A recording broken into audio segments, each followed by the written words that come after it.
Taste the Daily. மக்கள் விரோத திமுக ஆட்சியை அகற்றி தமிழகத்தில் பொற்கால ஆட்சியை மலர வைப்பதற்கான மக்களை காப்போம் தமிழகத்தை மீட்போம் என்ற உன்னத நோக்கத்தின் 25வது நாள் பிரச்சாரம். விருதுநகர் மாவட்டத்தில் இன்று பரப்புரை மேற்கொள்கிறார் அதிமுக பொதுச் செயலாளர் எடப்பாடி கே பழனிசாமி.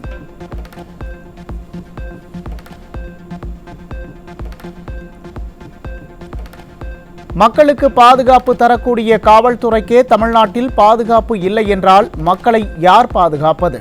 அதிமுக ஆட்சியில் மக்கள் பாதுகாப்பாக வாழ்ந்ததாகவும் எழுச்சி பயணத்தில் அதிமுக பொதுச் செயலாளர் எடப்பாடி கே பழனிசாமி பேச்சு.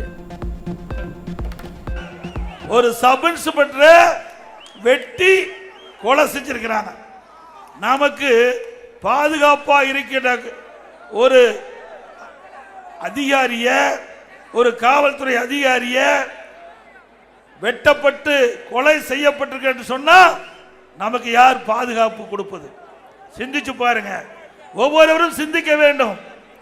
இன்றைக்கு காவல்துறை உதவி ஆய்வாளர் படுகொலை செய்யப்பட்டிருக்கின்றால் சாதாரண விஷயம் அல்ல. இன்றைக்கு நாட்டிலே சட்ட ஒழுங்கு அடியோடு சீர்கட்ட வேண்டும் என்பது நான் தொடர்ந்து வலியுறுத்தி வருகிறேன். அது இன்றைய தினம் நிரூபணமாக இருக்கின்றது. இன்றைக்கு நம்மை காக்க வேண்டிய காவல்துறைக்கு இப்படிப்பட்ட நிலை என்பதை நாம் ஒவ்வொருவரும் சிந்தித்து பார்க்க வேண்டும்.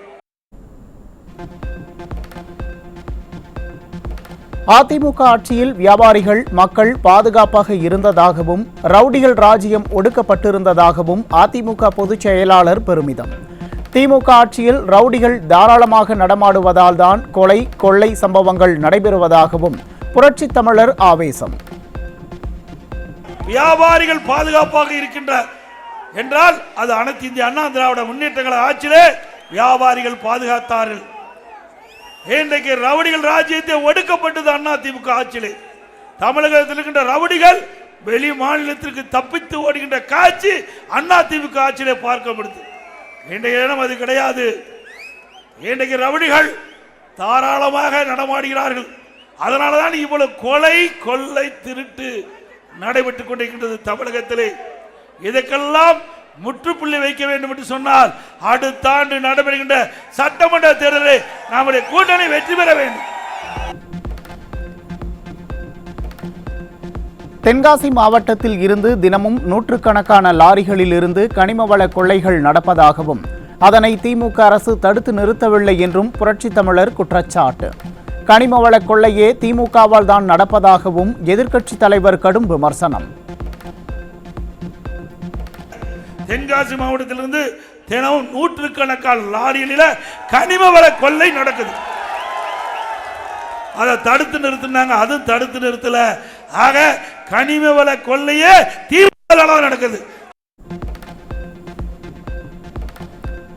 கருணாநிதிக்கு எழுதாத பேனா சிலை வைக்க 82 கோடி ரூபாய் தேவைதானா என அதிமுக பொதுச் செயலாளர் கேள்வி.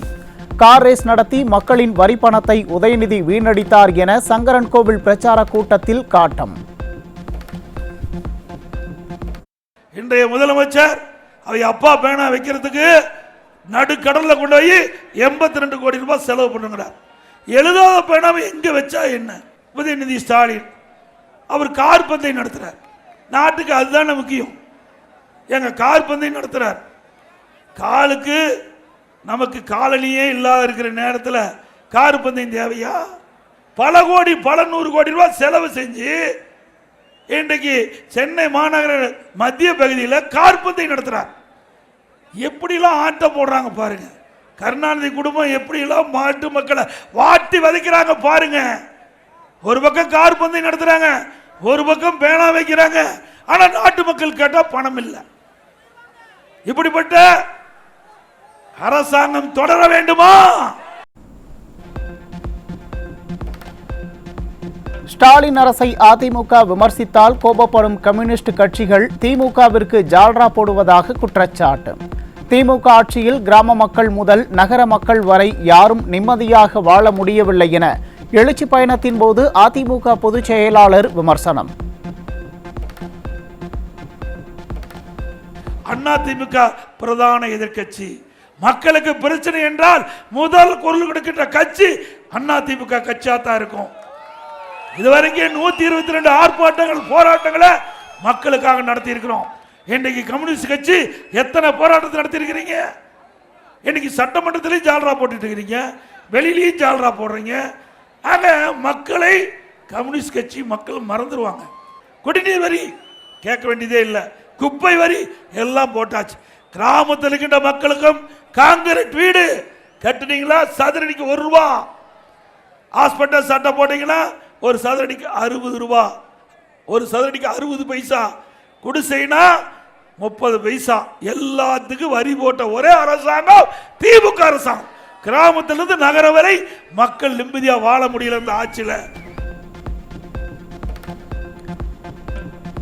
அதிமுக ஆட்சியில் ஏழை பெண்களுக்காக தாலிக்கு தங்கத்துடன் திருமண உதவித்தொகையாக 50,000 ரூபாய் வழங்கப்பட்டது.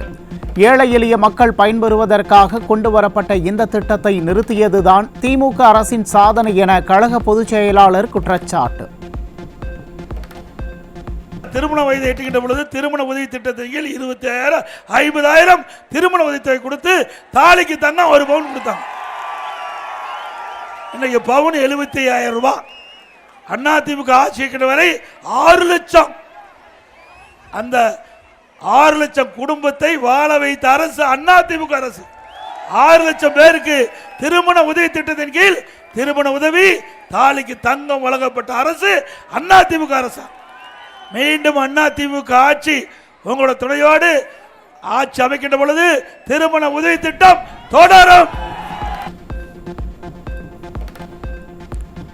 அதிமுக ஆட்சியில் கொண்டுவரப்பட்ட அம்மா ஆரோக்கியம் திட்டத்தின் பெயரை மாற்றி மக்களை ஏமாற்றும் ஸ்டாலின் அரசு. புளியங்குடியில் நடைபெற்ற எழுச்சி பயணத்தின் போது அதிமுக பொதுச் செயலாளர் குற்றச்சாட்டு. ஒவ்வொரு ஆரம்ப சுகாதார மூலமாக ஒவ்வொரு வாரந்தோறும் வியாழக்கிழமை 385 முகாம் அதிமுக ஆட்சியில் நடத்தணும். அதில் மட்டும் ஒரு மாதத்திற்கு 1540 முகாம்கள் அம்மா ஆரோக்கிய திட்டத்தின் மூலம் நடத்தப்பட்டு 16 வகையான மருத்துவ பரிசோதனை மேற்கொள்ளப்பட்டது. இதெல்லாம் அதிமுக ஆட்சியிலே தொடங்கப்பட்ட திட்டம். பேரை மாற்றி வச்சு மக்களை ஏமாற்றுகின்ற அரசாங்கம் ஸ்டாலின் மாடல் அரசாங்கம். தூய்மை பணியாளர்கள் போராட்டத்தை கண்டுகொள்ளாத கம்யூனிஸ்ட் கட்சிகள் கழுதை தேய்ந்து கட்டெரும்பு ஆகிவிட்டது. ஏற்கனவே இருந்த கம்யூனிஸ்ட் கட்சி தலைவர்கள் மக்களுக்காக பாடுபட்டார்கள். தற்போது இருக்கும் கம்யூனிஸ்ட் கட்சி தலைவர்கள் கூட்டணிக்காக கூவிக்கொண்டு இருப்பதாக அதிமுக பொதுச் செயலாளர் குற்றச்சாட்டு.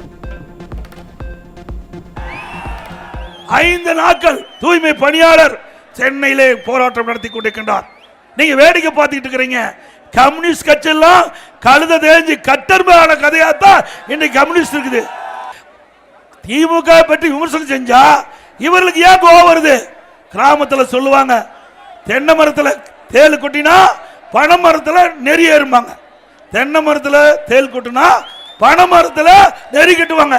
அப்படி திமுக பத்தி அதிமுக கட்சி சேர்ந்த எதிர்கட்சி தலைவர் பேசுகின்ற பொழுது உங்களுக்கு ஏங்க கோபம் வருது?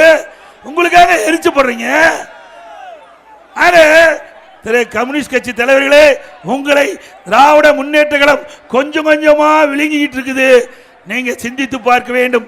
உங்களிடத்திலே ஏற்கனவே இருந்த கம்யூனிஸ்ட் கட்சி தலைவர்களாம் மக்களுக்காக பாடுபட்டாங்க. இப்ப இருக்கிற கம்யூனிஸ்ட் கட்சி தலைவர்கள் கூட்டணிக்காக கூவிக்கொண்டிருக்கிறாங்க. இதுதான் நிலைமை. விசாரிக்க செல்லும் காவல்துறையினருக்கே பாதுகாப்பு இல்லை என்பதை எப்படி எடுத்துக்கொள்வது? எங்கே இருக்கிறது சட்டம் ஒழுங்கு? திருப்பூர் மாவட்டத்தில் குடும்ப தகராறை விசாரிக்க சென்ற எஸ்ஐ சண்முகவேல் படுகொலை செய்யப்பட்டதை குறிப்பிட்டு எதிர்க்கட்சித் தலைவர் எடப்பாடி கே பழனிசாமி கேள்வி.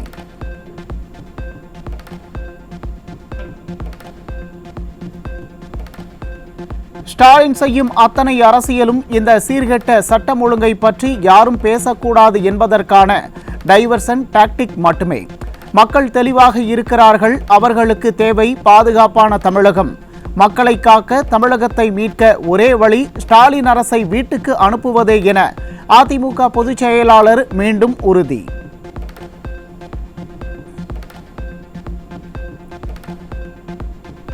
மக்களுக்கு எதுவும் செய்யாத திமுக அரசை வீட்டிற்கு அனுப்ப மக்கள் தயாராகி விட்டதாக அதிமுக முன்னாள் அமைச்சர் எஸ்பி வேலுமணி பேச்சு. 2026 சட்டமன்ற தேர்தலில் அதிமுக வெற்றி பெற்று கழக பொதுச் செயலாளர் தலைமையில் ஆட்சி அமைவது உறுதி என கோவையில் நடைபெற்ற ஆலோசனைக் கூட்டத்தில் திட்டவட்டம். ஆனால் நான் உற்பத்தி கொண்டு வரல, அது சரியா கொண்டு வந்து பண்ணியிருந்தா இன்னைக்கு 50,000 பேர் ஒரு லட்சம் பேர் வேலை வாய்ப்பு அதிகமாக ஐடி கம்பெனி வந்திருக்கோம். படிச்ச குழந்தைங்க இங்கே வேலைக்கு போயிருக்கோம். இது எல்லாம் எதுவுமே திமுக 6 மாசம் ஆட்சி வரும், எடப்பாடி வருவார், இந்த செய்ய முடியாத திட்டங்களை எல்லாம் செய்வோம். திருப்பத்தூர் மாவட்டம் ஜோலார்பேட்டை அருகே பள்ளி முடிந்து வீடு திரும்பிய 17 வயது சிறுமியை வழிமறித்து காதலிக்கும்படி தொந்தரவு செய்த 4 இளைஞர்கள் போக்சோவில் சிக்கினர். திமுக ஆட்சியில் செயலிழந்துள்ள காவல்துறையால் பெண் குழந்தைகளை வெளியே அனுப்புவதற்கு கூட அச்சமாக உள்ளதாக பெற்றோர்கள் கண்ணீர்.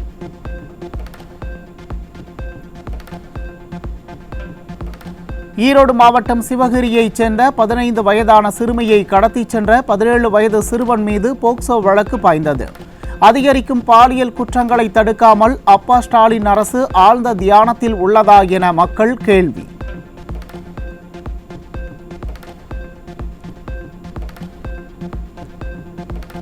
கிருஷ்ணகிரி மாவட்டம் ஹோசூரில் உள்ள அரசு பள்ளியில் ஆசிரியர் ஒருவர் ஆபாசமாக பேசி பாலியல் தொல்லை கொடுத்ததால் மன உளைச்சலில் தற்கொலை செய்ய போவதாக சக மாணவிகளிடம் கூறிய 10ஆம் வகுப்பு மாணவி.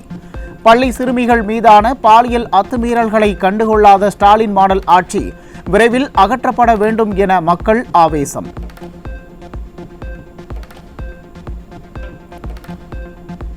புதுக்கோட்டை மாவட்டம் அறந்தாங்கி அருகே சைக்கிளில் பள்ளிக்கு சென்ற 4ஆம் வகுப்பு சிறுமிக்கு இளைஞர்கள் பாலியல் தொல்லை கொடுத்து கடத்த முயன்ற அதிர்ச்சி சம்பவம்.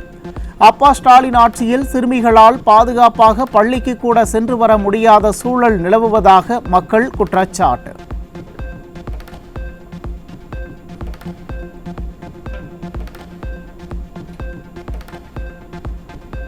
கன்னியாகுமரி மாவட்டம் மார்த்தாண்டம் பகுதியைச் சேர்ந்த சிறுமியை பாலியல் வன்கொடுமை செய்த நாகை மாவட்ட சிறுவனை பெற்ற தாயை போலீசில் ஒப்படைத்தார். ஸ்டாலின் ஆட்சியில் காவல்துறை செயலிழந்துள்ளதால் சிறுமிகளுக்கு எதிரான குற்றங்கள் அதிகரித்துக் கொண்டே செல்வதாக மக்கள் குற்றச்சாட்டு.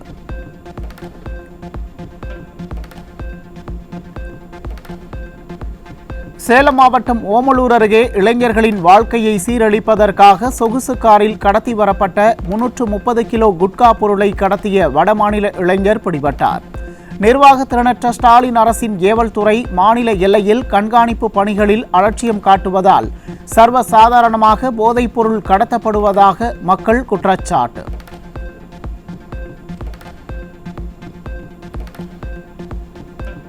திருவள்ளூர் மாவட்டம் திருத்தணி பகுதியில் கள்ளச்சந்தை மது விற்பனையில் ஈடுபட்ட 2 பிடிபட்டனர். ஸ்டாலின் ஆட்சியில் ஏவல் துறை கண்காணிப்பின்றி கும்பகர்ண தூக்கத்தில் இருப்பதால் கள்ளச்சந்தை மது விற்பனை களைகட்டி வருவதாக மக்கள் புகார்.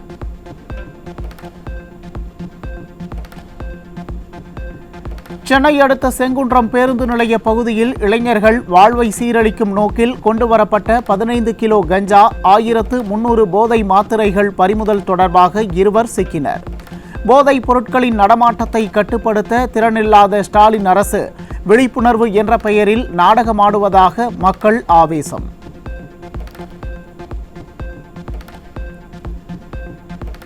கள்ளக்குறிச்சி மாவட்டம் திருக்கோவிலூர் அருகே கள்ளச்சந்தையில் விற்பனை செய்வதற்காக மது பாட்டில்கள் எடுத்து சென்ற இளைஞர் காருடன் சிக்கினார்.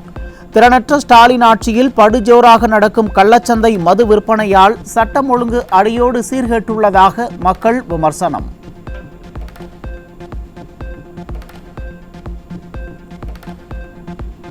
தஞ்சாவூரில் கல்லூரி மாணவர்களை குறிவைத்து போதை மாத்திரை விற்பனை செய்த கும்பலின் தலைவன் உட்பட 8 பேர் சிக்கினர். தமிழகத்தில் அதிகரித்து வரும் போதைப் பொருட்களின் புழக்கத்தை கட்டுப்படுத்த திறனின்றி விடிய அரசின் ஏவல் துறையினர் திணறி வருவதாக பொதுமக்கள் ஆவேசம்.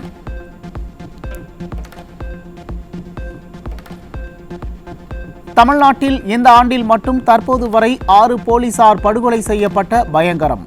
எதிர்க்கட்சித் தலைவர் கூறுவது போல ஸ்டாலின் ஆட்சியில் பொதுமக்களுக்கு மட்டுமின்றி காவல்துறையினருக்கும் போதிய பாதுகாப்பு இல்லை என்பது மீண்டும் மீண்டும் நிரூபணம்.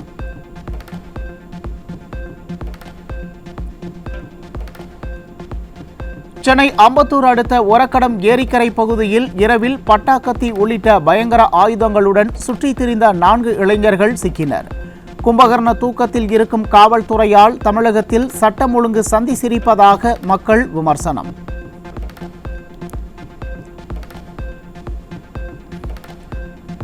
திருப்பூரில் வரதட்சணை கொடுமையால் அண்மையில் ரிதன்யா தற்கொலை செய்து கொண்ட நிலையில் மேலும் ஒரு பெண் தற்கொலை செய்து கொண்டதால் மக்கள் அதிர்ச்சி. தமிழ்நாட்டில் ஒருபுறம் ஆணவ படுகொலைகளும் மறுபுறம் வரதட்சணை கொடுமையால் தற்கொலை செய்து கொள்வதும் அதிகரித்து வரும் நிலையில் இதுதான் ஸ்டாலின் கூறும் நல்லாட்சியா என்று மக்கள் கேள்வி.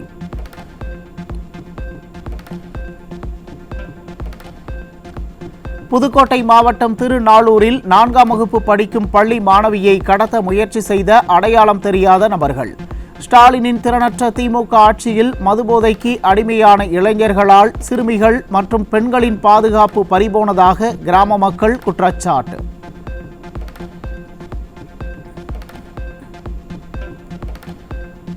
சென்னையில் டிபி சத்திரம் பல்வேறு வழக்குகளில் தொடர்புடைய ரவுடி ராஜேஷ் என்பவர் கூலிப்படையினரால் கொலை செய்யப்பட்ட கொடூரம்.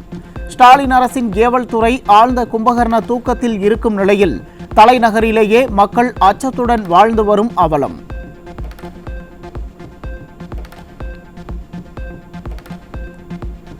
கடலூர் மாவட்டம் திட்டக்குடி அருகே 8 சவரன் நகைக்காக மூதாட்டி கொலை செய்யப்பட்டதால் பொதுமக்கள் அதிர்ச்சி. வயல்வெளியில் வேலை பார்த்து கொண்டிருந்த மூதாட்டி செல்லம் என்பவர் நகைக்காக கொல்லப்பட்ட நிலையில் ஸ்டாலின் ஆட்சியில் கொலை சம்பவங்கள் நடைபெறாத நாளே இல்லை என மக்கள் ஆதங்கம்.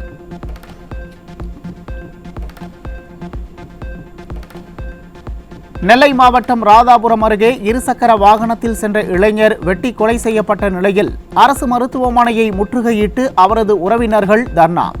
விடியா ஸ்டாலின் அரசின் மெத்தன போக்கால் தமிழகத்தில் கொலை கொள்ளைகள் அதிகரித்து சட்டம் ஒழுங்கு சந்தி சிரிப்பதாக மக்கள் குற்றச்சாட்டு.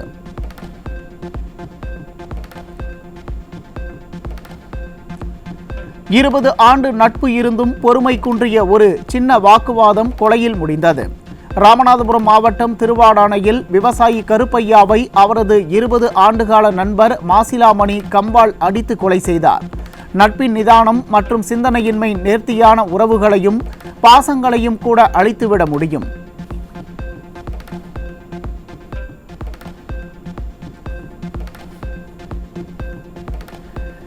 திருவண்ணாமலை மாவட்டம் ஆரணி அருகே வனப்பகுதியில் கொலை செய்யப்பட்ட பெண்ணின் எலும்புக்கூடு கண்டெடுக்கப்பட்டதால் மக்கள் அச்சம்.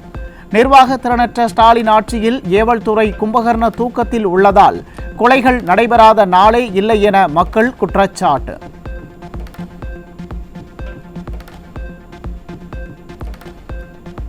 சேலம் மாவட்டம் எடப்பாடி அருகே விசாரணைக்கு காவல் நிலையம் அழைத்த முதல்நிலை காவலரை தந்தையும் மகனும் தாக்கிவிட்டு தப்பி ஓட்டம். நிர்வாக திறனற்ற ஸ்டாலின் ஆட்சியில் காவல்துறைக்கே பாதுகாப்பு இல்லாத போது பொதுமக்களை எப்படி காப்பாற்றுவார்கள் என விமர்சனம்.